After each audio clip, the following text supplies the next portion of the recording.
Pak, Reza sakit, Pak. Oke. Kita total berapa ya? Kalian 8 orang ya? 8 orang. Berarti satu Ini lagi siapa? Anggun lagi diundang-undangin, Pak, tapi kagak bisa itu, Pak, kepanggil. Udah di Anggun Oke, udah. kita di jam saya 19.03, kita tunggu 2 menit lagi ya.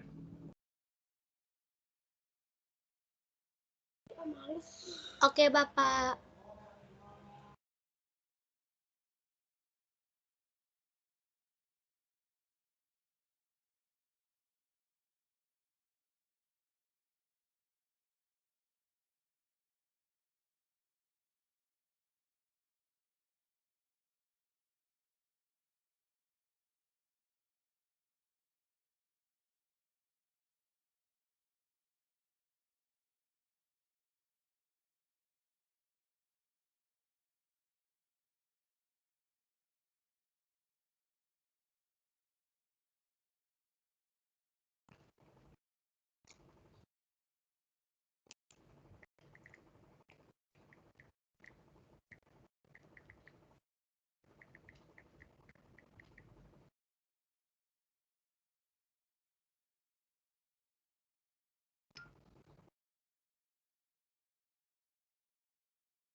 Halo guys, sudah lengkap ya guys? Halo. Halo. Sudah, Pak. Rezanya kan. Oke, kita mulai ya. Jadi gini guys, sebelum kita lanjutkan, saya mau ingatkan lagi nih. Ya, jadi saya kasih tugas itu supaya dibaca dulu. Ya, dibaca, dipahami dulu. Jadi tujuan saya kasih tugas itu supaya ada proses pembelajaran. Saya kasih tugas itu tidak dengan maksud supaya kalian lebih jago copas. Tahu copy paste. Tidak dengan maksud seperti itu. Bisa dipahami nggak? Jadi saya nggak ekspektasi kalian kirim tugas itu tengah malam gitu kan, dengan kutak-katik sedikit, kalian ubah, kalian copas, kalian kirim. Saya nggak ekspektasi seperti itu. Jadi tugas itu, oke, dikerjakan tuh nggak sekaligus, cuy. Ya kan? Sekarang kita hari Senin. Selasa dicicil, Rabu dicicil, bertahap dicicilnya. Dibaca, dipahami, coba dipahami. Yang kalian coba pahami, main pointnya kalian masukin dalam rangkuman. Oke, jadi saya pengennya kita ada pemahaman. Kalian punya pemahaman dulu, sesuatu yang sudah kalian baca, kemudian kita diskusi, kita ngobrol nyambung, kita sinkronisasi. Bukan membuat kalian cuman jago copy paste. Copas-copas, kalau copas-copas mah nggak perlu mahasiswa. Oke, itu anak kecil SD juga udah jago tuh copas-copas. Ngerti nggak maksud saya, guys? Dapat nggak message yang pengen saya sampaikan ke kalian? Jadi ada proses pembelajaran di situ. Oke, RISB ngerti maksud saya? Ngerti, Bapak. Trimedes ngerti maksud saya? Mengerti, Pak. Jevani ngerti maksud saya? Ngerti, Pak. Yesiska? Yesika? Mengerti, Bapak. Oke, Leli? Mengerti, Pak. Anggun? Mengerti, Pak. Grisera? Mengerti, Pak. Oke, ya. Jadi guys, tugas yang saya minta kalian lakukan, baca itu tidak dengan maksud untuk merepotkan kalian. Tidak dengan maksud untuk menyulitkan kalian. Tapi saya berharap ada proses pembelajaran di balik itu. Ya, tolong dipahami supaya sinkronisasi kita dengan tujuan supaya kalian dapatkan lebih banyak. Bukan cuma dapat pegelnya doang. Gitu ya. Nah, oke, saya coba share dulu desktop. Saya mau coba kasih gambaran. Pertemuan kali ini kita bahas tentang apa ya, guys? Pertemuan kita kali ini kita bahas tentang apa ya, guys?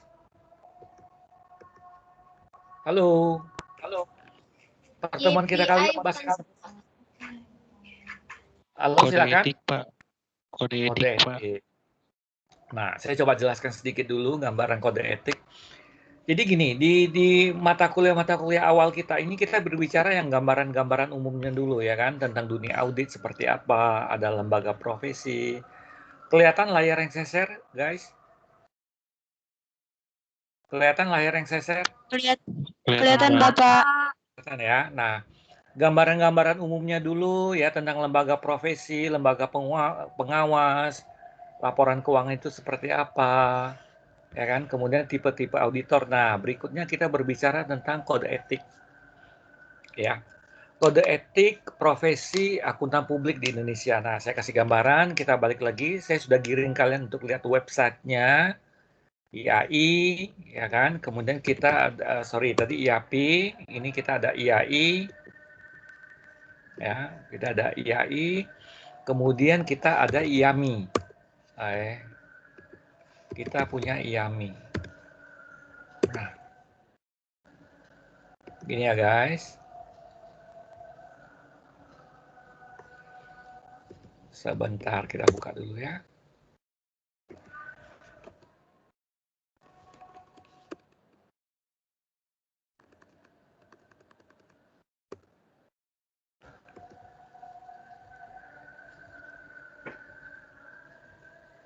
Oke.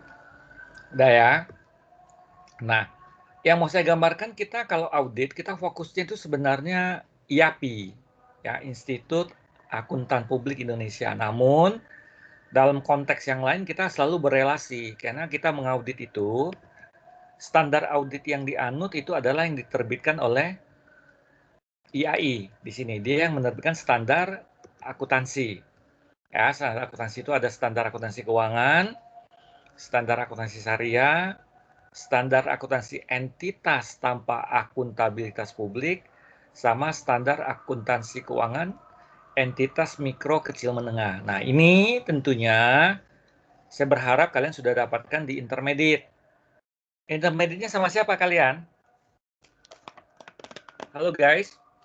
Intermediate-nya sama siapa guys? Melinda, Pak. Agak jauh suaramu, Non. Bu Melinda, Pak. Tapi semester ini dapat intermediate lagi sama Pak Humala. Jadi 2, Oh. Bu Melinda sama Pak Humala. Yang lain sama siapa? Sama Bapak. Sama, Pak. Sama Pak.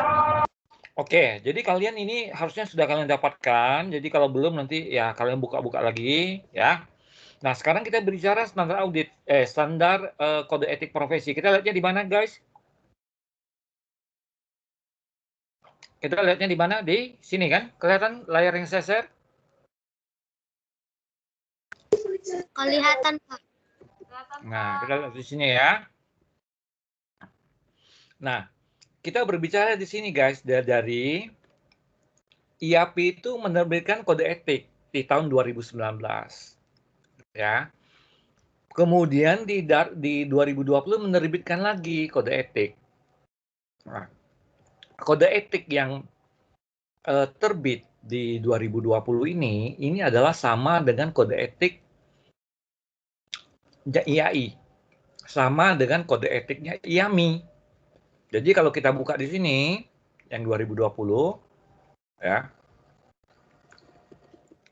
ini kode etiknya sama persis dengan yang ada di IAMI maupun di IAI. Nah, ini yang kita bahas sekarang, guys. Tentu saya berharap kalian sudah benar-benar membacanya, oke, sehingga kalian dapat dulu nggak cuma pegelnya doang, tapi dapat pembelajarannya. Nah, kita coba lihat di sini, guys, oke. Nah, kita berbicara sistematika kode etik, ya, kode etik profesi akuntan publik. Jadi kalau di IAMI dan IAI ini judulnya aja berbeda, tapi kontennya, isinya sama semua, ya. Isinya sama semua. Nah, kita lihat di sini nih. Ini yang berlaku di 1 Juli 2020. Tadi saya bilang di kita kan ada 2. Kalau lihat di sini kan. Nah, yang 2009 aja baru terbit, nggak lama kemudian 2020 terbit lagi. Yang 2020 ini berlaku dari 1 Juli 2020, nah sampai batas yang kita belum tahu.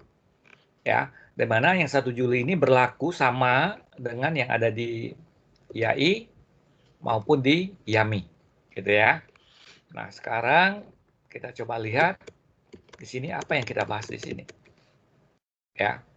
Jadi kita berbicara apa di sini, guys? Bagian-bagiannya, guys. Bagian pertama ada bagian 2, bagian 3, bagian 4A dan bagian 4B. Ya. Mungkin saya coba slideshow dulu supaya tampilannya lebih besar. Nah, kelihatan sampai di sini, guys? Kelihatan, Pak. Nah, jadi di bagian A, kalau kalian sudah baca, tentu tahu dapetin. Bagian A ini kepatuhan terhadap kode etik, prinsip dasar etika, dan kerangka konseptual. Bagian kedua berbicara tentang anggota yang memiliki CPA yang bekerja di bisnis. Ya. Kemudian bagian 3, anggota yang berpraktek melayani umum. Nah, jadi gini guys, ini adalah kepatuhan terhadap prinsip dan dasar etika dan kerangka konseptual. Ini CPA itu, oke, dia bisa bekerja di bisnis. Jadi dia punya gelar CPA, dia bisa kerja di perusahaan. Ya, dia bisa kerja di perusahaan.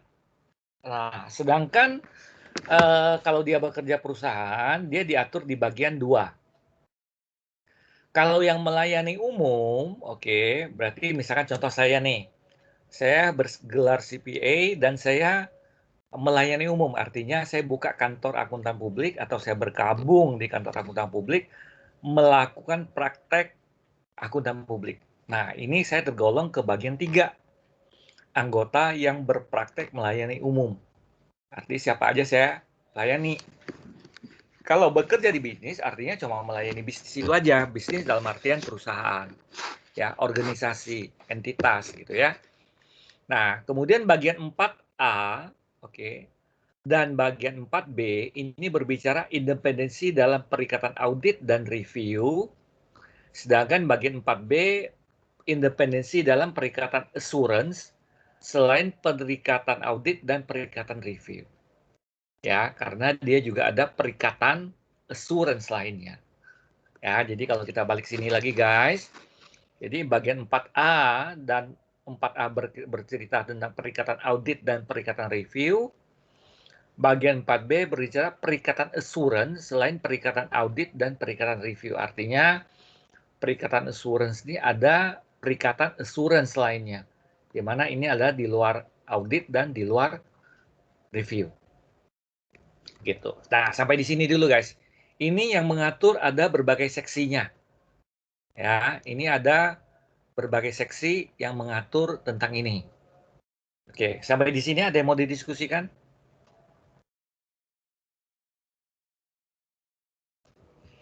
Sampai di sini ada yang mau didiskusikan, guys? Enggak, Pak.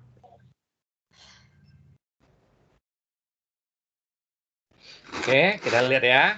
Nah, kita bicara sistematikanya dulu nih. Yang bagian pertama ya, sistematikanya itu gini. Ini yang saya bacakan tadi. Bagian 1 menjelaskan kepatuhan terhadap kode etik, 5 prinsip dasar etika, dan kerangka konseptual yang mengidentifikasi, mengevaluasi, dan mengatasi ancaman. Oke. Kemudian bagian 2, 3, 4A dan 4BB diawali dengan penerapan kerangka konseptual, dilanjutkan dengan mengidentifikasi, mengevaluasi, dan mengatasi ancaman terhadap kepatuhan terhadap, sebentar, ini kok ada 2 ya. Mengevaluasi, mengatasi ancaman terhadap kepatuhan 2 kali, terhadap kepatuhan, nah gitu ya, terhadap kepatuhan, oke, prinsip dasar etika di berbagai seksi. Ya, kita coba pelan-pelan. Oke, ini bagian 1 dulu nih guys. Ya, tentu ini memang kode etik ini sesuatu yang kadang-kadang dirasakan abstrak, kadang-kadang dirasakan membosankan. Tapi ini landasan konseptual yang perlu terbawa sebagai fundamental. Ya, kalau nanti kalian beraudit gitu ya. Jadi yang pertama, kepatuhan terhadap kode etik memungkinkan bagi anggota untuk memenuhi tanggung jawab mereka untuk bertindak dalam melayani kepentingan publik di seksi 100. Jadi kalau kita selalu berbicara seksi-seksi ini guys. Ya, seksi 100, 110, seksi 110 ini ada subseksi lagi. Ya. Nah, ini kita berbicara selalu merefer ke seksi. Ya. Kalau di standar akuntansi keuangan kita berbicara paragraf. Ya, mengacu ke paragraf sekian, ya kan, penjelasannya seperti apa. Kalau ini kita berbicara ke seksi. Oke, sampai di sini. Nah, seksi yang tadi saya bilang, 110 ini punya subnya. Nah, inilah subnya nih. Nah, subnya itu terdiri dari berapa bagian, guys? 5, yaitu prinsip dasar etika, integritas, objektivitas, kompetensi dan kehati-hatian profesional, kerahasiaan, dan perilaku profesional. Nah, jadi kalau kita berbicara apa itu integritas, nah ini dia definisinya. Integritas itu artinya apa di situ, guys? Oke, bisa bantu salah satu? Kita coba lihat berbarengan. Siapa tadi yang mau duluan? Dibaca ya, Pak? Ya, kita saling baca. Kita bacanya dalam konteks untuk coba kita pahami bersama ya. Iya, Pelan-pelan Pak. kita, oke, silakan. Oke. Nah, ini integritas. Oke, Pak, baik. Seksi 10, anggota harus mematuhi prinsip 110. dasar. Iya, Pak. Ya. Seksi 10, 110, anggota harus mematuhi prinsip dasar etika, yaitu yang pertama integritas, yaitu bersikap lugas dan jujur dalam semua hubungan profesional dan bisnis. Oke, lanjut. Yang kedua, objektivitas, yang yaitu tidak mengompromikan pertimbangan profesional atau bisnis karena adanya bias, benturan kepentingan, atau pengaruh yang tidak semestinya dari pihak lain. Oke, ya, jadi ini sudah definisinya prinsip dasar etikanya ini ada 5 nih. Kita baru sebutin 2. Oke, sekarang gantian. Oke, lanjut siapa? Oke, Trimedes yang tunjuk deh. Oke, Giovanni. Oke, silakan. Seksi 110, anggota mematuhi prinsip dasar etika, yaitu kompetensi dan kehati-hatian profesional untuk mencapai dan mempertahankan pengetahuan dan keahlian profesional pada level yang diisyaratkan untuk memastikan bahwa klien atau organisasi tempatnya bekerja memperoleh jasa profesional yang kompeten. Berdasarkan standar profesional dan standar teknis ini, serta ketentuan peraturan perundang-undangan yang berlaku. Tindakan sungguh-sungguh dan sesuai dengan standar profesional dan standar teknis berlaku. Oke. Lanjut, tunjuk lagi yang lain. Leli, Pak. Silakan. Seksi 110. Anggota harus mematuhi prinsip dasar etika yaitu kerahasiaan, menjaga kerahasiaan informasi yang diperoleh dari hasil hubungan profesional dan bisnis, kecuali jika terdapat hak dan kewajiban hukum atau profesional dan hubungan bisnis untuk mengungkapkannya. Oke. Ya, jadi jelas ya. Jadi misalkan kalau kita audit nih, ya kita audit sebuah perusahaan A, kita nggak boleh tuh, nggak boleh membocorkan rahasianya si klien A kepada siapapun, kecuali ada kewajiban hukum, misalkan ada keputusan pengadilan yang mengharus kita untuk menjelaskan, gitu kan? Atau mungkin ada kewajiban, ada keharusan review oleh lembaga profesi. Nah, itu suatu perkara yang berbeda. Namun kalau misalkan kita orang istilah di dunia itu ember gitu ya, kita koar-koar, kita pasang di publikasi, kita menyebarluaskannya, kerahasiaan klien itu tidak diperkenankan. Oke, sampai di sini nih. Lanjut berikutnya. Tunjuk berikutnya gantian. Halo? Tadi siapa yang terakhir? Tunjuk lagi berikutnya. Anggun, Pak. Kak Leli Anggun. tunjuk. Ya, silakan. Anggun. Ya, silakan Anggun. Seksi 110, anggota harus mematuhi prinsip etika dasar yaitu perilaku profesional, mematuhi peraturan undang-undang yang berlaku dan menghindari atau seharusnya diketahui yang dapat mendiskreditkan profesi. Anggota tidak boleh terlibat dalam bisnis, pekerjaan, atau aktivitas apapun yang diketahui merusak atau mungkin merusak integritas, objektivitas atau baik dari profesi dan hasilnya tidak sesuai dengan prinsip. Halo?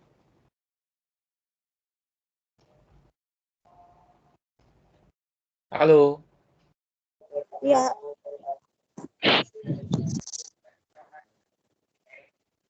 Ya, kedengaran? Tadi terputus Anggun. oh ya udah diulang ya Pak. Oke, diulang sekali lagi ya. Seksi 110. Ya, baik Pak. Seksi 110.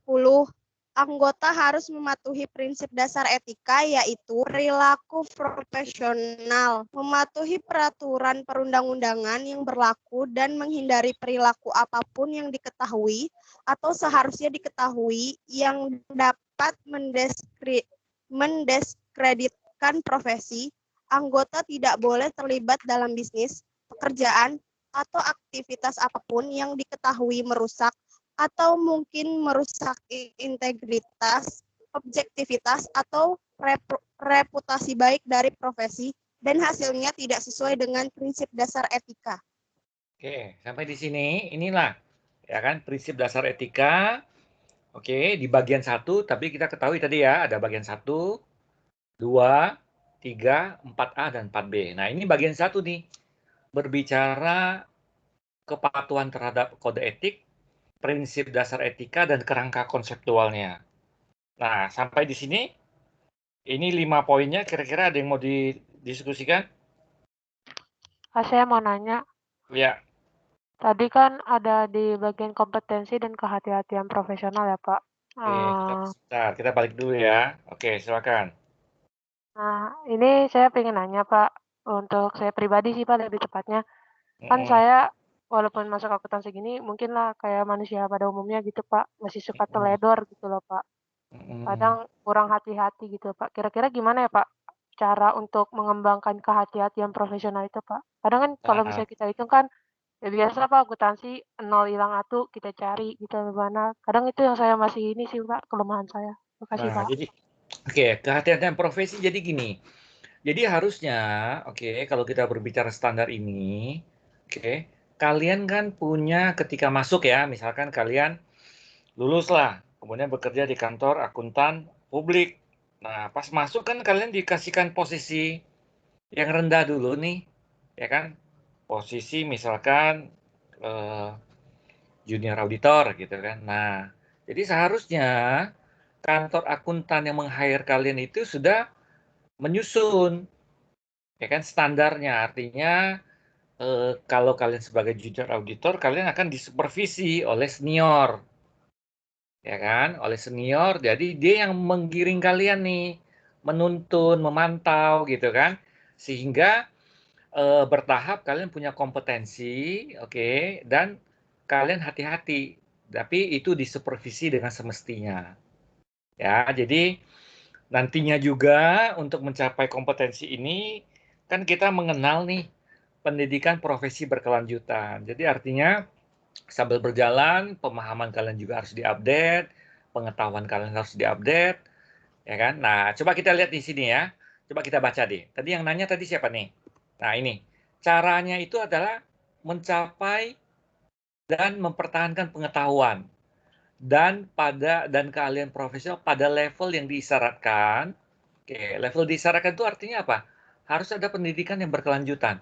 Jadi dunia ini berkembang, berputar terdapat perubahan-perubahan, dan itu kita harus update terus tuh. Sehingga kita memastikan bahwa ada level yang diisyaratkan, ya kan, dengan supervisi yang semestinya, ya kan. Nah, kemudian untuk memastikan bahwa klien atau organisasi tempatnya bekerja memperoleh jasa profesional yang kompeten, ya, berdasarkan standar profesional dan standar teknis terkini serta ketentuan peraturan perundang-undangan berlaku. Nah, itu yang dimaksud. Oke, kira-kira menjawab? Jadi intinya kita seiring berjalannya waktu kalau kita pingin berusaha pasti kita juga bakal dapat level yang lebih tinggi lagi gitu ya Pak? Ya, itu kan sambil berjalan kan, artinya kantor publik kan juga punya standar nih, artinya kalau kamu dari junior mau menaik ke senior, tentu kan ada standar kompetensinya nih, yang saya kasih tanda panah ini kelihatan. Dan dia punya level yang disyaratkan, artinya kalau kalian naik ke senior, tentu ada level yang disyaratkan. Gitu ya. Ada level yang disyaratkan supaya bisa naik. Oke Gitu ya. Pak, terima kasih. Oke, yang lain, teman-teman lain ada yang mau tambahin? Karena kan sudah coba baca tuh. Ada? Saya Pak ingin bertanya, Ya, silakan. di seksi 110 bagian objektivitas itu kan ada kalimat bias ya Pak. Maksudnya bias dalam kata itu contohnya apa ya Pak? Kurang paham soalnya. Oke, sekarang kita balik dulu nih. Ya kan? Bias itu, kalian coba lihat dulu, searching dulu di Google. Bias itu apa sih sebenarnya? Coba, bias itu apa? Bias. Nah, bias itu definisinya apa? Itu bukan sih Pak, kayak yang diimpikan gitu, apa sih yang dikagumi bukan sih? Enggak, coba buka dulu di Google, coba. Prasangka ya Pak? Prasangka ya Pak? Prasangka. Enggak, Pak, coba ini saya buka dulu Google-nya. Coba bias itu apa? Udah Pak. Oke, Bias silakan Trimedes, coba dibaca. Apa itu bias? Bias adalah kecenderungan untuk percaya bahwa seseorang, sebuah ide, atau sesuatu itu lebih baik dari yang lain. Oke. Bias itu artinya dia sudah apa ya, udah miring, jadi dia udah condong memihak ke pihak tertentu gitu. Nah, sekarang contohnya ya, yaitu tidak mengkompromikan pertimbangan profesional atau bisnis karena adanya bias. Karena tadi yang Trimedes sebutkan, dia udah condong memihak pihak tertentu. Benturan kepentingan atau pengaruh yang tidak semestinya dari pihak lain. Ya, jadi tidak mengkompromikan pertimbangan profesional. Ya kan? Oh, misalkan Trimedes ngaudit nih, ya kan? PTA. Ternyata PTA itu eh apa akuntingnya itu, staff accountingnya itu adalah pacarnya Trimedes. Nah, sambil makan disebut, "Loh, nggak apa-apa lah Trimedes, ini kan merem aja lah. Ini nggak ada apa-apanya." Nah, ini kan sudah mulai terjadinya pelan-pelan pertimbangan profesional yang tadi harusnya ini dilakukan penyesuaian, ada temuan, ada harus diperbaiki, ternyata jadi enggak. Nah, ini yang disebut dengan contoh dari tidak objektif. Misalkan juga nih, contohnya ya, karena tidak mengkompromikan pertimbangan profesional atau bisnis. Misalkan contoh kayak gini nih, kan juga kantor akuntan itu kan juga dagang ya, bukan dagang ya. Dia juga kan memberikan jasa itu kan ada fee-nya, betul? Ada fee-nya, ada ada ada biaya apa ya fee itu ya? Ada biaya jasanya kan? Ada jasanya harus dibayar. Nah, kalau dia berdasarkan pertimbangan bisnis, artinya, wah, tahun depan nggak dapat lagi nih kalau saya bilang ini salah, itu salah. Tahun depan nggak dapat lagi nih, nggak dikasih kerjaan lagi nih. Padahal fee-nya gede nih, gitu kan. Jasa auditnya gede nih. Nah, ini salah satu bentuk dari nggak objektif. Jadi dia sudah dari awal sudah mulai condong nih, ya kan?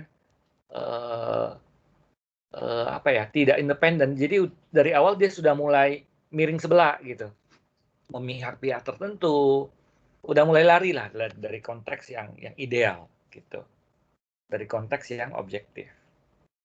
Oke, kira-kira ada yang mau tambahkan? Guys, ada yang mau tambahkan guys? Tidak ada, Bapak. Berarti Pak, kalau Ya, semisalnya itu berarti kita tidak boleh memihak gitu ya Pak. Kita sebenarnya kayak integritas kita diuji juga ya Pak. iya. Kejujuran ya Pak. Iya, inilah. Kalau kejujuran itu berbicara di integritas.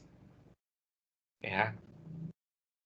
Jadi kalau di sini misalkan kita bicara, misalkan kita buat iklan, kita nipu, oh pokoknya kalau sama audit saya beres deh dalam tempo waktu yang sekian, ya kan? Pokoknya opininya itu bisa diatur gitu kan. Nah, berarti kita sudah tidak bersifat jujur. Ya, kita sudah mengkompromikan pertimbangan profesional. Artinya kita sudah integritas kita sama objektivitas kita sudah nggak ada lagi di situ. Ya, jadi ini berbicara prinsip dasar etika dan kerangka konseptualnya. Oke, sampai di sini guys. Pak, tapi kalau biasanya orang seperti itu ada hukumannya nggak sih Pak? Biasa ada aturannya nggak sih Pak?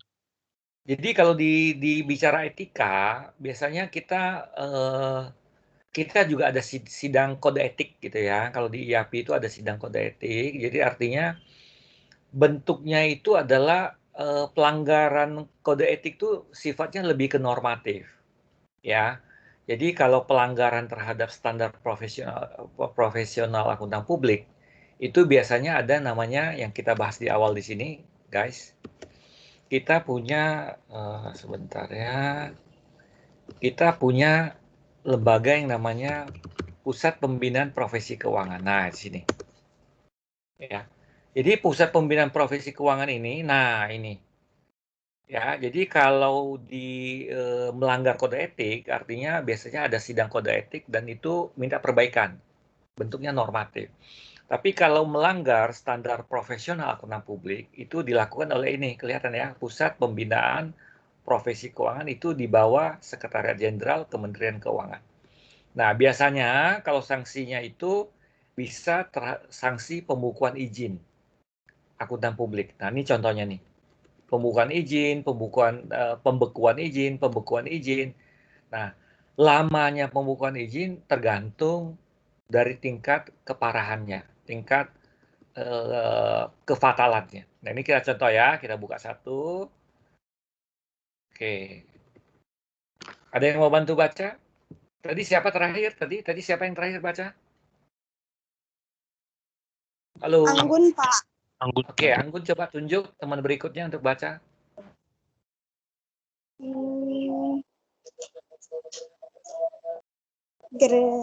Grisera aja, Pak. Ya, silakan.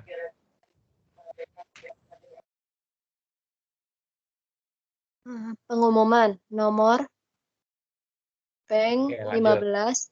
15 MK1 P3K 2020.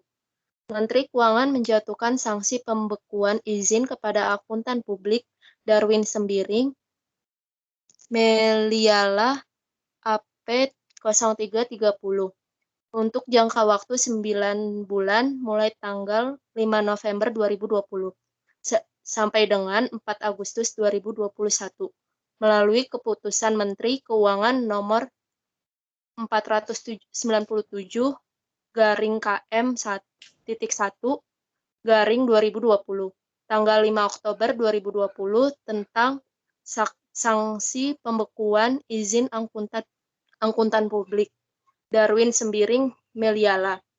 Selama menjalani sanksi tersebut, angkutan publik Darwin Sembiring Meliala dilarang memberikan jasa asuransi dan non-asuransi, sebagaimana dimaksud dalam Pasal 3 Undang-Undang Republik Indonesia Nomor 5 Tahun 2011 tentang angkutan publik. Jasa asuransi meliputi jasa audit atas laporan keuangan, jasa review, dan jasa asuransi lainnya.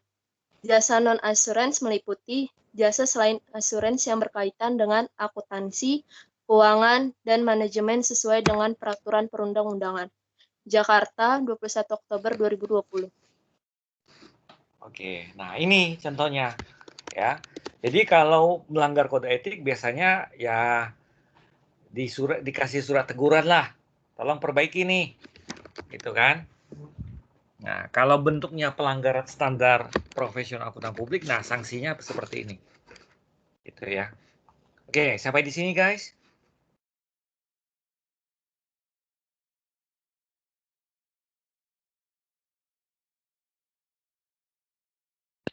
Oke, Pak, paham.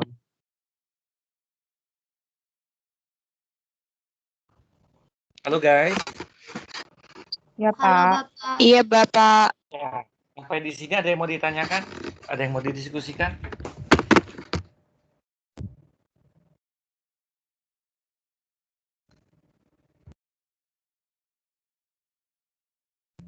Ada kah? Tidak ada, Pak. Oke, kita lanjut ya.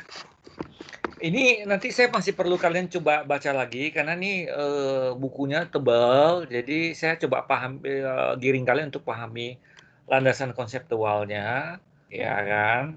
Nah, kemudian nanti kalian yang coba explore lagi nih guys, ya.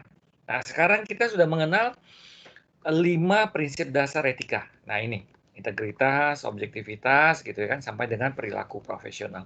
Nah, kemudian di seksi 120 berbicara kerangka konseptual untuk menetapkan suatu pendekatan bagi anggota untuk, nah, kita berarti dalam melaksanakan pekerjaan kita harus mengidentifikasikan ancaman terhadap kepatuhan terhadap prinsip dasar etika.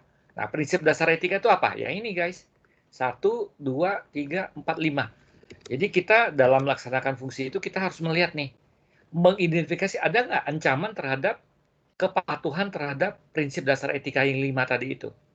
Kalau kita menemukan adanya ancaman, berarti kita harus evaluasi ancaman tersebut. Sudah dievaluasi, baru kita mengatasi. Ya, kita mengatasi dengan cara menghilangkan, atau memang kalau tidak dapat dihilangkan, kita coba turunkan sampai pada level yang dapat diterima. Ya, jadi kerangka konseptualnya menetapkan gini nih, identifikasi, evaluasi, dan atasi. Gitu ya guys. Halo. Iya, Pak. Nah, inilah caranya. Misalkan contoh, oke. Gimana? Ada yang mau ditanyakan? Tidak, Pak. Lanjut.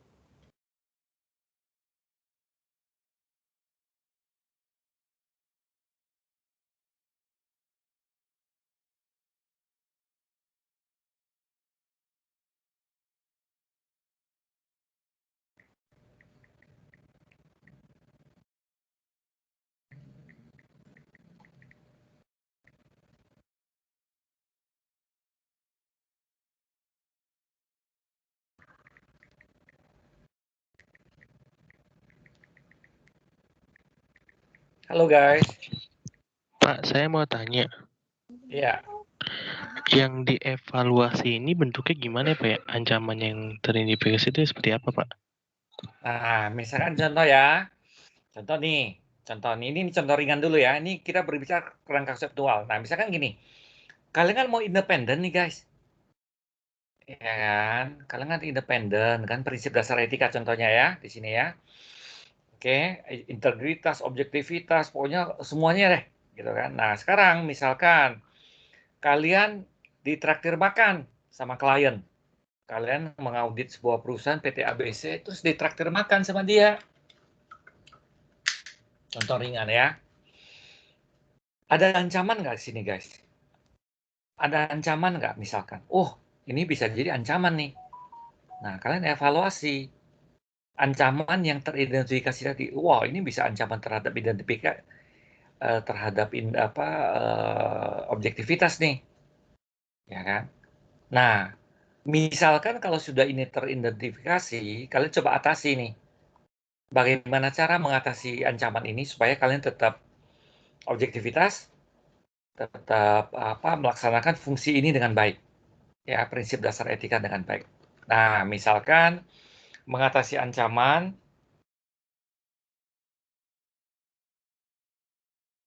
Oke, kalian coba atasi, coba hilangkan. Kalau nggak bisa ya diturunkan. Ya, misalkan udahlah kita nggak usah lagi diajak makan gitu kan. Nah, bagaimana cara menghilangkannya ya? Misalkan contoh tadi kan kita menolak lah dengan halus gitu kan.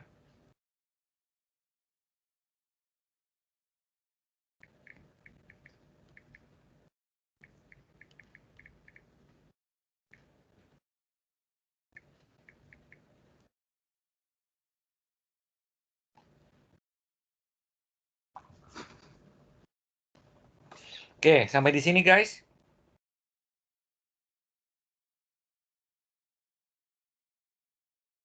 Tidak ada, Pak. Oke, nah ini ya. Jadi ini tadi prinsip dasar etika, kemudian tadi ini prinsip dasar etikanya ini 5, kemudian kerangka konseptualnya ini identifikasi, evaluasi, identifikasi terhadap ancaman terhadap 5 prinsip dasar etika, evaluasi, kemudian atasi. Gitu ya. Nah, kemudian berikutnya seksi 200. Jadi seksi 200 ini, oke, berbicara tadi apa? Anggota yang memiliki gelar CPA. Ya, kita sudah bahas pada pertemuan sebelum-sebelumnya. CPA itu cara dapatnya gimana? Nah, di UKI ada tes center. Tes center ini bisa mencapai level 5 mata ujian dasar, masa mendapatkan gelar Associate CPA. Lulus lagi 5 mata ujian level profesional, dapatlah gelar CPA, Certified Professional Accountant.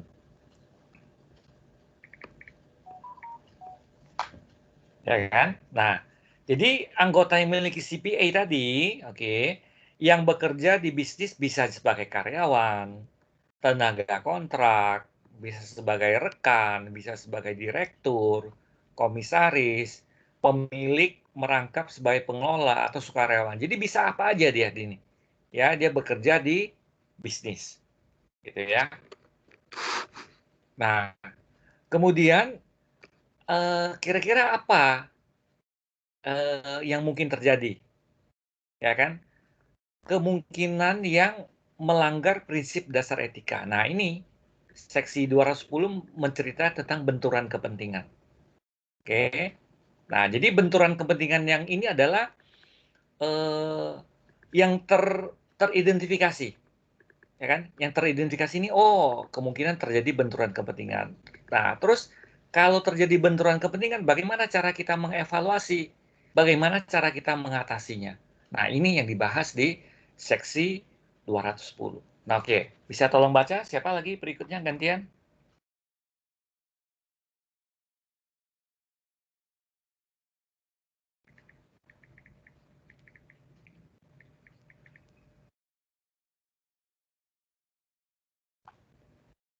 Siapa berikutnya, guys?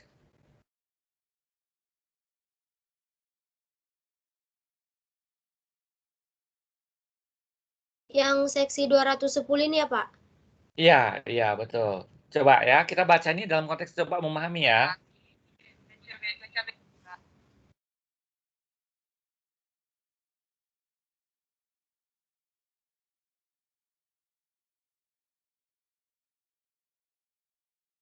Iya, silakan. Tapi berikutnya siapa? Ya udah RSB aja, Pak. Ya, silakan. Bagian 2, anggota yang memiliki CPA yang bekerja di bisnis. Seksi 210, benturan kepentingan. Pihak yang mungkin terlibat dalam benturan kepentingan mencakup organisasi, tempatnya bekerja, pemasok, pelanggan, pemberi pinjaman, pemegang saham, atau pihak lain. Identifikasi ancaman terhadap kepatuhan pada prinsip dasar etika, evaluasi, mengatasi ancaman, atau menghilangkan atau menurunkannya sampai pada level yang dapat diterima. Nah, jadi misalkan contoh nih sini guys. CPA ini kerja kan bisa cakup organisasi tempatnya bekerja. Misalkan bosnya suruh nipu gitu kan, suruh bohong. Ya kan? Bisa juga dengan pemasok. Ya kan? Pemasoknya menawarkan misalkan komisi gitu ya. Nah, ini kan melanggar prinsip dasar etika. Nah, ini kalau bicara dalam konteks etika berarti adanya benturan kepentingan ini harus diidentifikasi, kemudian dievaluasi, kemudian diatasi. Ya, 210. Nah, 220 berbicara penyusunan dan penyajian informasi. Berikutnya siapa?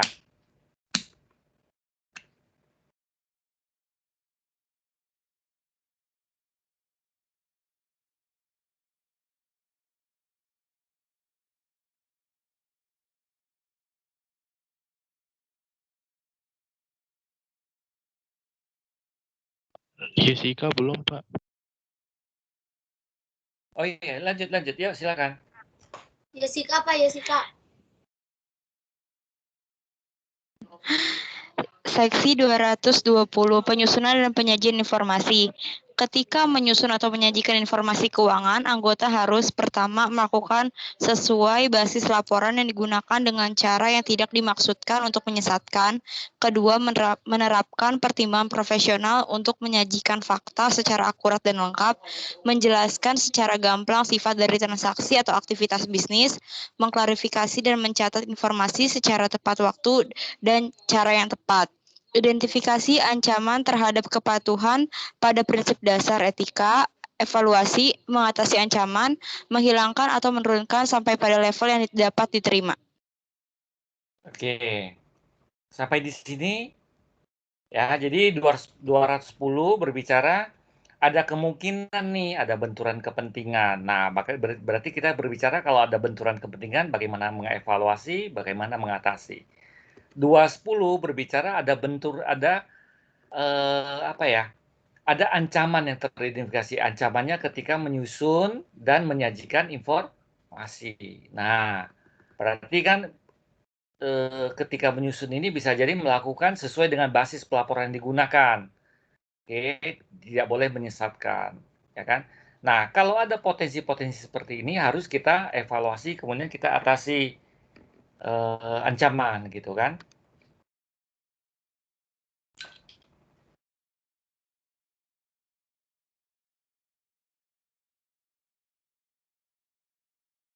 Oke, sampai di sini?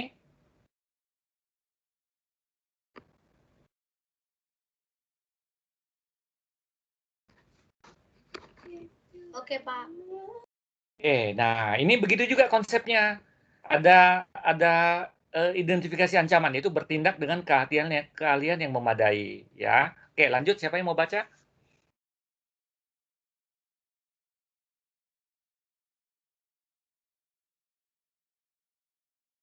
Balik Saya. lagi ke tes. Saya aja deh Pak, baik-baik aja Pak. Oke. Oke, seksi 230. Bertindak dengan keahlian yang memadai. Anggota tidak boleh dengan sengaja menyesatkan organisasi tempatnya bekerja sehubungan dengan level keahlian atau pengalaman yang dimiliki. Identifikasi ancaman terhadap kepatuhan pada prinsip dasar etika, evaluasi, mengatasi ancaman atau menghilangkan atau menurunkannya sampai pada level yang dapat diterima. Oke, ada yang mau didiskusikan? Jadi ini nih ancamannya adalah anggota sengaja menyesatkan, gitu ya. Nah, ancaman ini harus dievaluasi dan diatasi. Nah, jadi ceritanya selalu begitu, guys. Jadi di seksi-seksi ini mengidentifikasikan potensi ancamannya, kemudian kita berbicara evaluasi, kita berbicara mengatasi. Ya, begitu juga dengan seksi 250. Nah, ini ada identifikasi nih. Ada yang bujukan, termasuk hadiah dan keramah tamahan. Ya kan? Oke, coba gantian. Siapa lagi berikutnya? Saya Pak Giovanni. Seksi 250. Seksi 250, bujukan termasuk hadiah dan keramah tamahan. Menawarkan atau menerima bujukan dapat menimbulkan ancaman kepentingan pribadi, ancaman kedekatan, atau ancaman intimidasi terhadap kepatuhan prinsip dasar etika. Bujukan adalah objek, situasi, atau tindakan yang dapat digunakan untuk mempengaruhi perilaku individu. Dapat berkisar dari tindakan kecil berupa keramah tamahan antar rekan bisnis hingga tindakan yang mengakibatkan ketidakpatuhan terhadap peraturan perundang-undangan. Oke, ya. Nah, konsepnya selalu begini nih. Oke, lanjut. Silakan.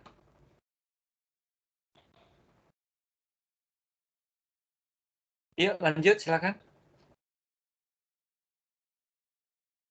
Leli. Ya, saya Pak. Ya.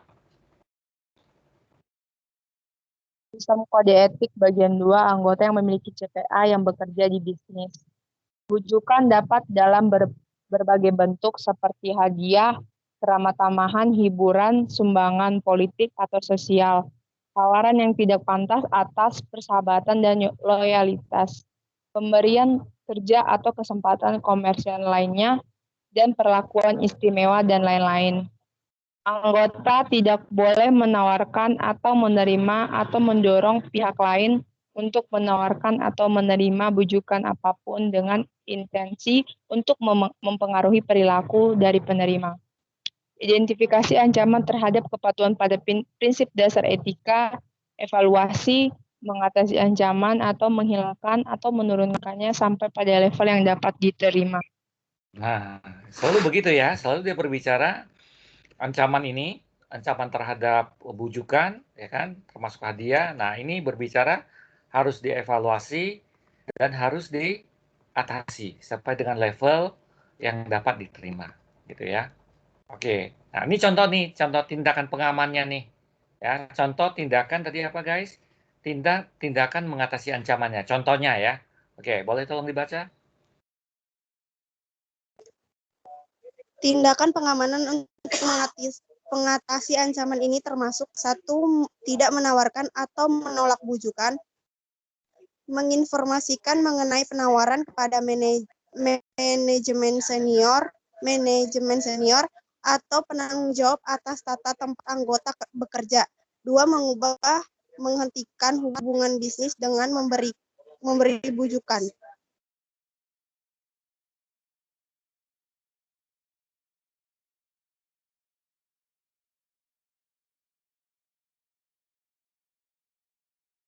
seperti ini, guys.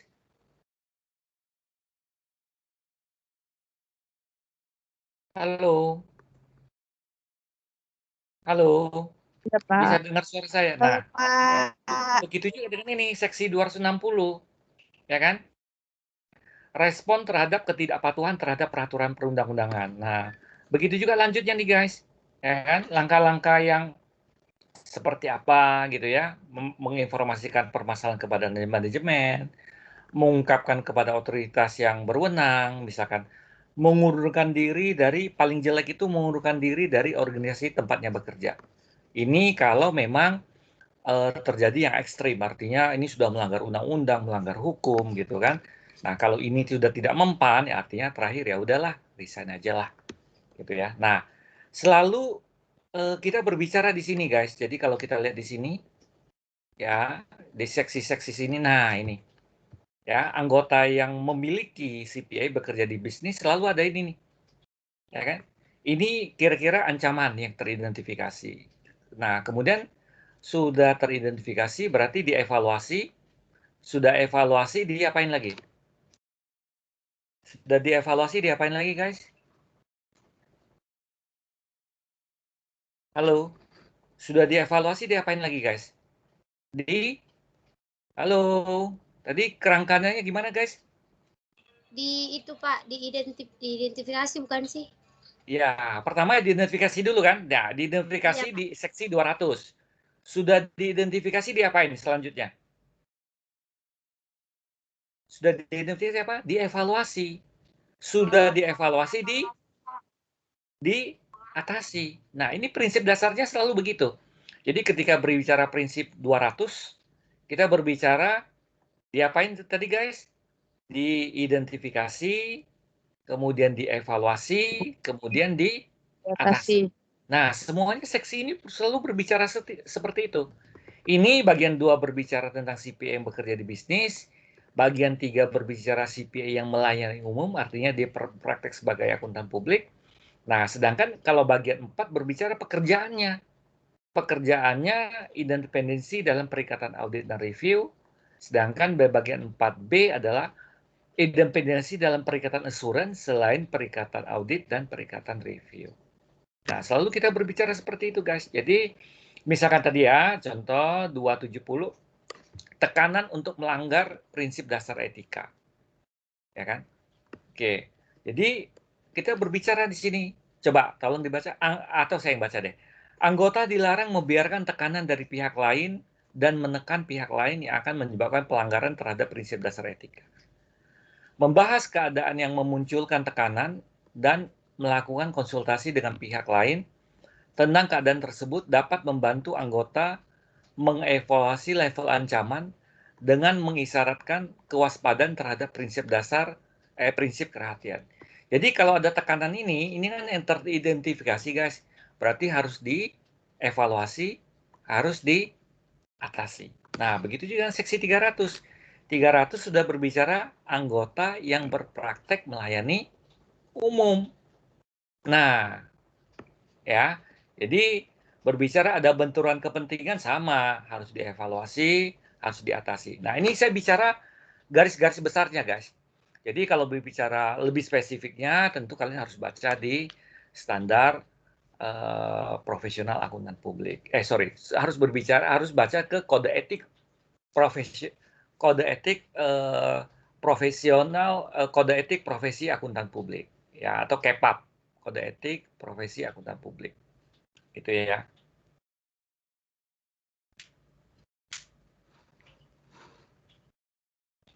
Oke, sampai di sini, guys.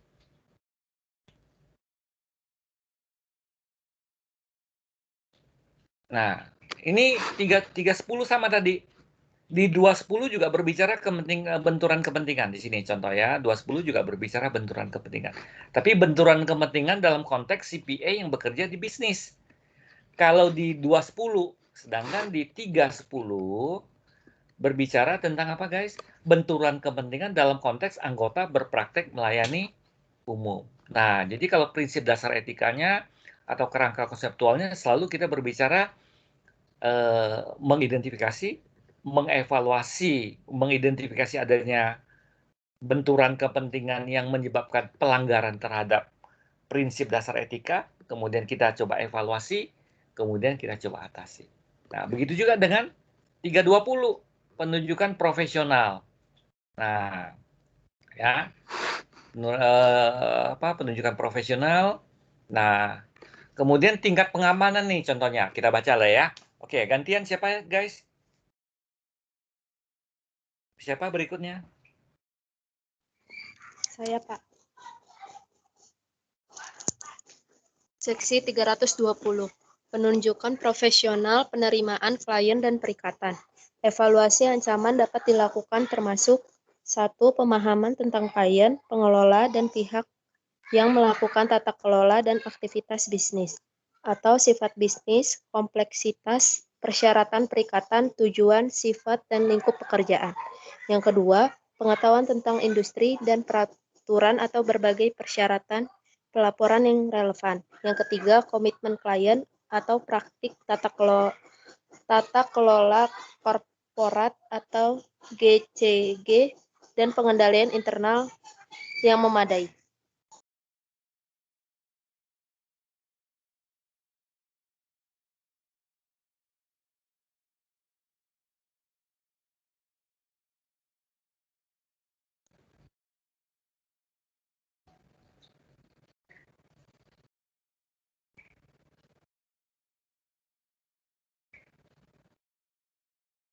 Oke, lanjut, guys.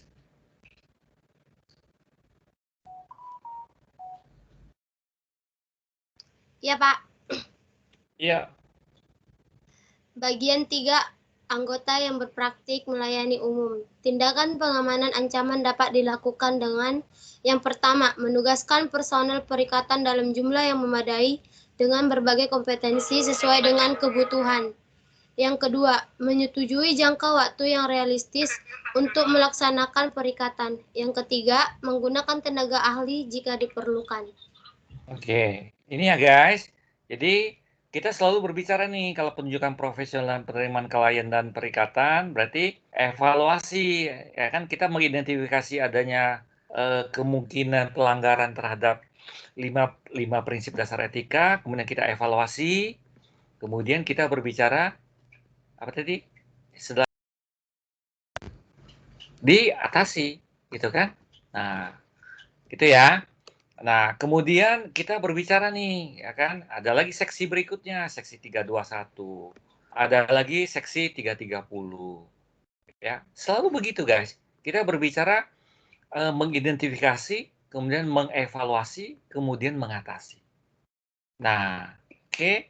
Kita berbicara lagi 340. Nah, ini 340 juga ada di bagian 2. Ini bagian 3 kan. Nah, juga harus kita evaluasi, kemudian kita atasi.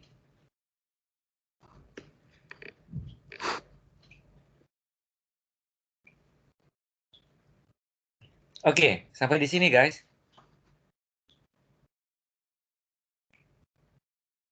Nah, gini juga masih ada guys. 350, 360, gitu ya. 400. Nah, 400 sudah berbicara tentang bagian 4A. Nah, jadi kita balik lagi ke sini guys. Coba kita balik lagi ke sini. Nah, ini. Nah, ini sudah bagian 4 nih. Kita berbicara identifikasi dalam perikatan. Selalu berbicara konseptualnya begitu. Kita berbicara ada 5 prinsip dasar etika. Di sini. Oke, nih. Integritas, objektivitas, kompetensi dan kehati-hatian profesional, kerahasiaan, dan perilaku profesional. Nah, ini adalah 5 prinsip dasar etika. Oke. Kemudian kita berbicara kerangkanya selalu begini. Kerangka ini diaplikasikan di bagian 2, bagian 3, bagian 4A, dan bagian 4B. Selalu berbicara identifikasi ancaman terhadap kepatuhan. Kepatuhan terhadap 5 prinsip dasar etika ini. Kemudian kita evaluasi ancaman tersebut, kemudian kita atasi. Ya, inilah cara membaca kode etik profesional, kode etik profesi akuntan publik. Nah, sampai di sini guys. Ada yang mau ditanyakan guys?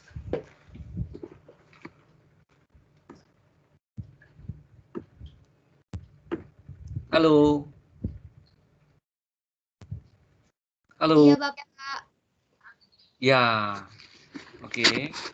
Nah, inilah cara bacanya. Saya jelasin cara bacanya juga sehingga kalian nanti kalian sudah coba, harusnya udah coba baca sehingga kalian bisa dapatkan banyak. Caranya selalu begitu. Oke, saya ulangi lagi ya. Identifikasi terhadap apa? Terhadap kemungkinan pelanggaran terhadap 5 prinsip dasar etika dalam menjalankan fungsi sebagai CPA yang bekerja di bisnis. Oke, seksi 200 sampai 270.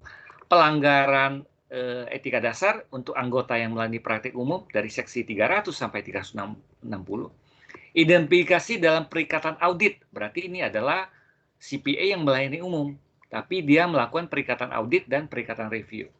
Ini berarti ada potensi mengidentifikasi pelanggaran terhadap 5 prinsip dasar etika dari seksi 400 sampai dengan 800. Kemudian kalau anggota yang melayani umum juga ada kemungkinan identifikasi, kita mengidentifikasi adanya kemungkinan independensi dalam perikatan assurance selain perikatan audit dan review, ini di seksi 900-an.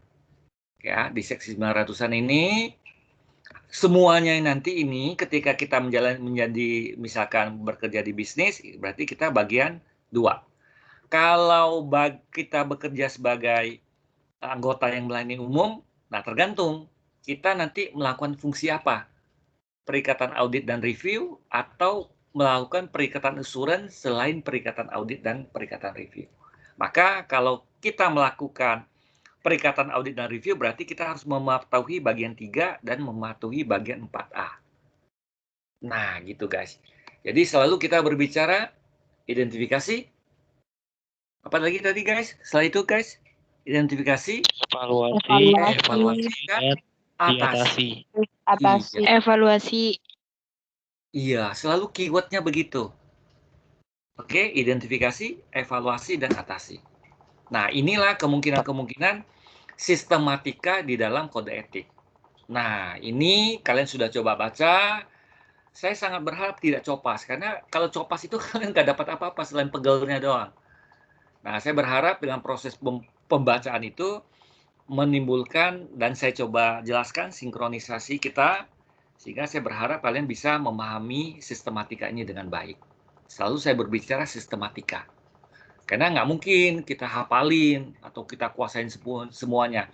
Tapi kalau dengan memahami sistematika ini, diharapkan ini mempermudah kita untuk membaca dan memahami. Ya, oke, sampai di sini guys. Ada yang mau kita diskusikan? Ini slide yang saya buat cukup banyak. Saya coba jabarin satu seksi per seksi di sini ya. Nah, ini nggak mungkin kita bahas semuanya satu persatu. Nanti saya akan... Pak, suaranya putus-putus, Pak.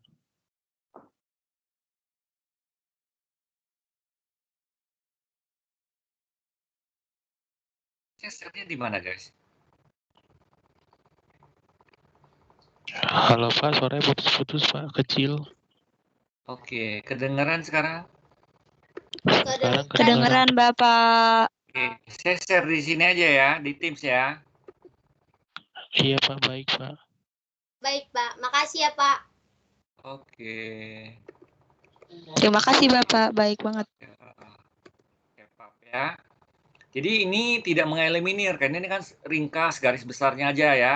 Karena nggak mungkin kita kupas tuntas, karena itu ratusan halaman, ya kan? Nah, sudah terima semua?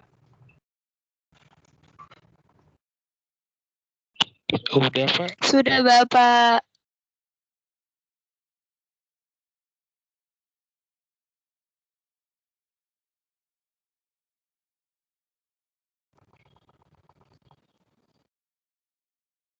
Halo.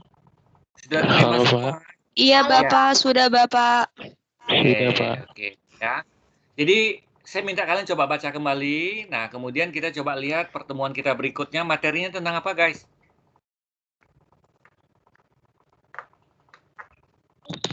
Itu assurance. Nah, ini. Ya. Jadi ini, guys. Nah ini tadi kan kita bahas di sini guys. Coba saya balik lagi ke sini ya guys.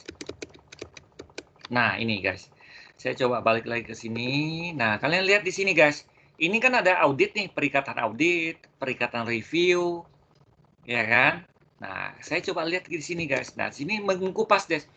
Ada audit, ada assurance non audit, ada non assurance. Apa itu? Nah ini yang akan kita bahas pada pertemuan kita berikutnya. Ya. Nah, namun sebelum kita bahas, saya minta kalian coba baca dulu guys, di sini guys. Bisa begitu guys? Jasa audit, Bisa, Bapak. assurance non audit, kemudian non assurance. Nah, ini kerangkanya ada di sini sumbernya guys. Oke, di buku kalian chapter 21 ada standar pengendalian mutu. Nah, di sini ya, saya coba giring kalian. Di sini guys. Nah, coba di sini. Nah, kita berbicara tentang publikasi standar profesional akuntan publik. Nah, di sini berbicara sini guys. SPM, standar pengendalian mutu. Standar pengendalian mutu itu ada di nih, standar pengendalian mutu. Oke, kemudian kerangka. Ini ada di standar profesional akuntan publik juga tentang kerangka. Di sini. Ya. Kemudian berbicara SPA, standar perikatan assurance. Ini ada di sini nih, standar perikatan assurance. Ada beberapa. Nah, ini standar perikatan assurance ada 4. Nah, kalian dapatin salah satu dulu untuk dapatkan gambaran, ya. Kemudian ada standar perikatan review. Ini ada di sini. Ya. Nah, kemudian standar jasa terkait. Nah, standar jasa terkait itu ada di sini. Ya, tentunya guys, saya nggak minta kalian untuk baca total karena ini banyak, cukup banyak. Saya mintanya dapetin main poinnya aja, garis besarnya aja. Ya, standar jasa terkait itu apa sih? Garis besarnya aja. Standar perikatan assurance apa sih garis besarnya? Standar perikatan assurance lainnya apa? Standar perikatan review apa? Kemudian kerangka perikatan assurance itu apa? Garis besarnya aja. Jadi kalian baca, dapatin garis besarnya. Itulah yang akan kalian coba baca, coba ringkas. Kemudian itu jadi bahan diskusi kita pada pertemuan berikutnya. Tentu kalian juga coba baca di chapter 21. Ya, saya tidak minta kalian baca total karena nggak mungkin itu terlalu banyak. Garis besarnya saja. Saya tidak berniat untuk memahirkan kalian untuk copas, copy paste. Tapi saya memahirkan kalian untuk coba belajar, coba pahami, sehingga ada bahan diskusi kita, sehingga perkuliahan kita yang terkendala oleh jarak dan waktu, ini bisa lebih efektif. Bisa nggak kita sepakati seperti itu, guys? Halo? Bisa Pak. Jadi intinya kayak kalau saya dapatnya pengertian dan tujuan itu nggak apa-apa kan Pak ya? Yang ini saya paham kan Pak? Apa? Ulang. Pak, misalnya nih Pak, dari kami kan ada kayak non jasa insurance. Saya garis besarnya non jasa insurance itu ada apa-apa aja gitu kan Pak. Jadi kayak judul besarnya itu kan Pak ya? Iya, jadi gini. Ini kan gini, kalau kita berbicara ya. Nah, ini kerikatan atau saya kasih gambaran sedikit dulu tentang ini ya. Oke. Ini kan sudah ada di slide kalian ya. Oke, saya kasih gambaran dulu di sini. Nah, ini guys. Coba ini bukan ya slide-nya ya. Nah, ini guys. Nah, ini saya kasih gambaran ini. Sepertinya sudah pernah saya share juga ke kalian kan ini? Udah pernah belum ini guys? Belum Pak, yang bentuk ini belum. Oh, ini belum ya? Oke. Nah, jadi begini guys. Nah, kita berbicara tadi kode etik. Ya kan? Kode etik profesi akuntan publik. Oke. Kemudian dalam melaksanakan fungsi ini kita punya standar pengendalian mutu. Nah, standar pengendalian mutu ini berlaku untuk seluruh jasa ya, akuntan publik. Nah, jasanya itu bisa jasa non-assurance. Ini non-assurance, standar jasa terkait. Ini ada non-assurance. Artinya non-assurance itu adalah keyakinan. Artinya yang tidak memberikan keyakinan. Sedangkan yang memberikan keyakinan itu adalah ini. Nih. Oke, ini memberikan keyakinan. Nah, memberikan keyakinan itu ada kerangkanya. Oke, kerangka untuk perikatan assurance. Ini ada kerangkanya. Kemudian kerangka ini ada yang audit, assurance audit. Ada assurance yang non-audit. Yang non-audit itu adalah, assurance non-audit itu adalah standar perikatan review. Assurance non-audit yang lain adalah standar perikatan assurance lainnya. Nah, inilah gambaran yang pengen kita tahu nih. Ya kan? Standar jasa terkait ini apa sih? Standar perikatan assurance ini apa sih? Standar perikatan review ini apa sih? Standar audit ini apa sih? Kerangka perikatan assurance ini apa sih? Nah, ini garis-garis besarnya yang pengen kita coba kupas pada pertemuan kita minggu depan. Namun, perlu kalian coba baca dulu garis besarnya apa sih? Gitu. Nah, sampai di sini guys. Ini saya coba share juga deh kalau belum ya.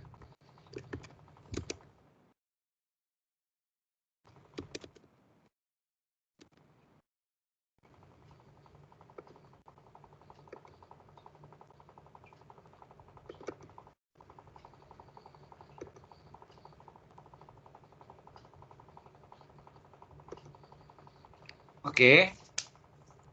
Sampai di sini dapat nggak poin yang mau kita lakukan nih? Dapat, Pak. Oke, RIS B. Mumpung kelas kita ini kecil. RIS B. Pak, boleh diulang sekali lagi nggak, Pak? Soalnya saya masih kurang paham. Oke, kita ulang ya. Mana tadi? Ini kita buka ya. Nah, ini kerjaannya akuntan publik tuh ini.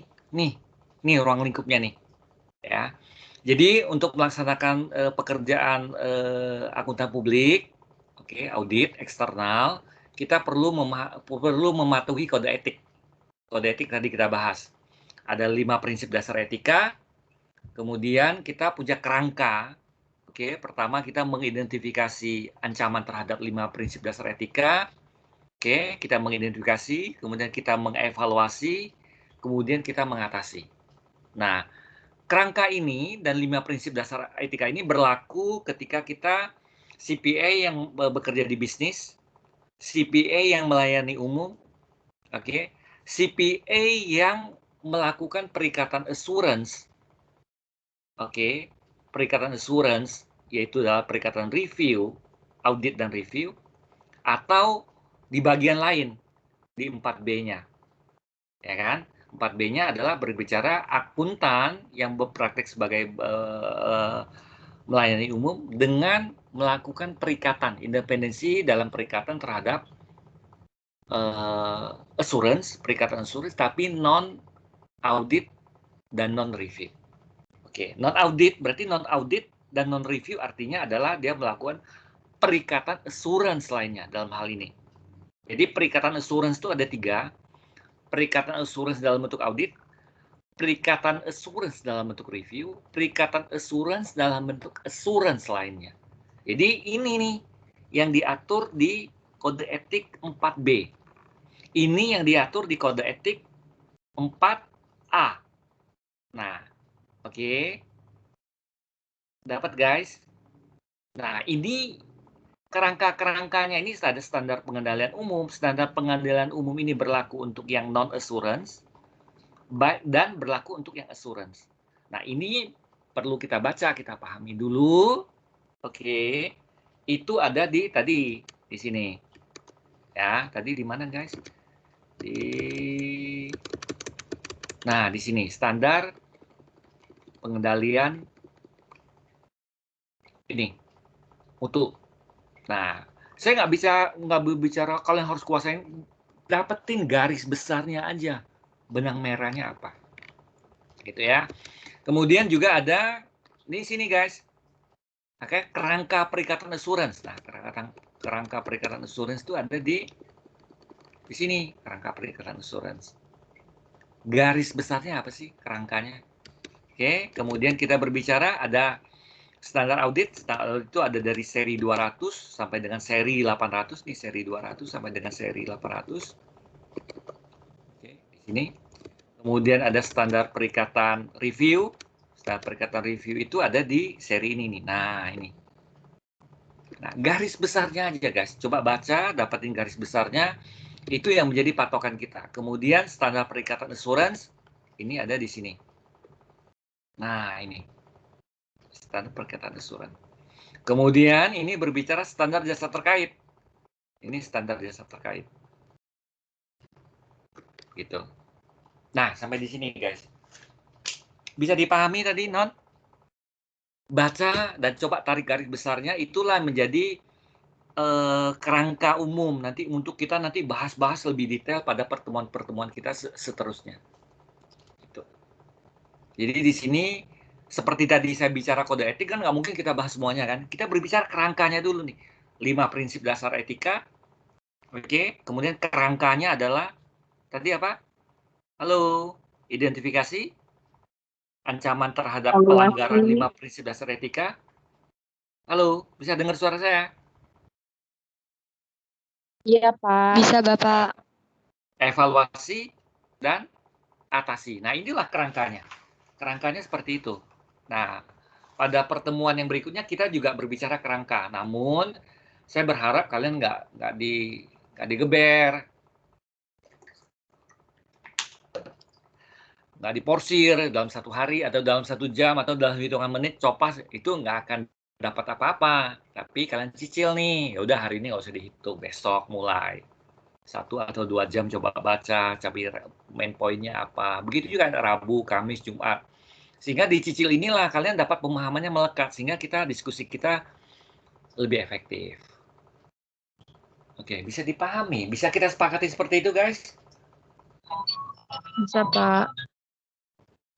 Oke, gitu ya guys. Nah, jadi tadi yang saya share ini guys, tolong dibaca-baca juga di sini. Kelihatan di sini kepapnya yang saya coba garis besarnya.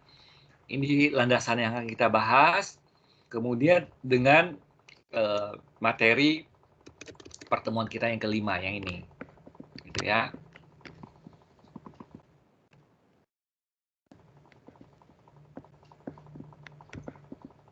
Oke. Ada yang mau kita diskusikan? Halo? Iya, Pak. Oke. Oke. Kalau nggak ada ya kita sudahi. Ya, udah dapat ya poinnya nggak guys? Jadi perlu partisipasi aktif kita untuk sinkronisasi nih. Halo? Iya, Bapak. Ya, karena kita terbentur jarak dan waktu, jadi ya perlu sinkronisasi lah. Karena yang dapat nilai itu, dapat nilai manfaatnya itu kalian sendiri. Gitu ya. Oke, kalau tidak ada, kalau tidak ada yang mau ditanyakan atau diskusi pertemuan kita, ada yang mau berdoa? Ada yang mau berdoa untuk kita, guys? Saya, Pak. Iya, silakan. Oke, mari teman-teman dan Bapak kita bersatu dalam doa. Tuhan Yesus yang baik, terima kasih Tuhan Yesus atas berkasih anugerah pada hari ini. Kami sudah selesaikan pembelajaran kami Tuhan Yesus pada hari Senin malam ini Tuhan Yesus. Terima kasih Tuhan Yesus. Terima kasih atas dosen kami Tuhan, berkatilah dosen kami Tuhan Yesus yang telah mengajari kami Tuhan Yesus, dan berkatilah apa yang tadi kami sudah pelajari Tuhan, agar kami dapat pahami lebih lagi dan kami dapat lakukan pembelajaran kami tadi ini dalam kehidupan kami sehari-hari. Selanjutnya kami akan melakukan kegiatan kami Tuhan Yesus. Jika istirahat tidur, bangunkan kami besok pagi dengan kasih-Mu Tuhan Yesus. Terima kasih Tuhan Yesus. Dalam nama-Mu kami berdoa dan mengucap syukur. Haleluya. Amin. Oke ya. Semangat ya guys. Semangat. Take care. Tuhan berkati ya. Tuhan berkati Bapak. Iya Bapak, terima kasih Terima kasih, Bapak. Pak.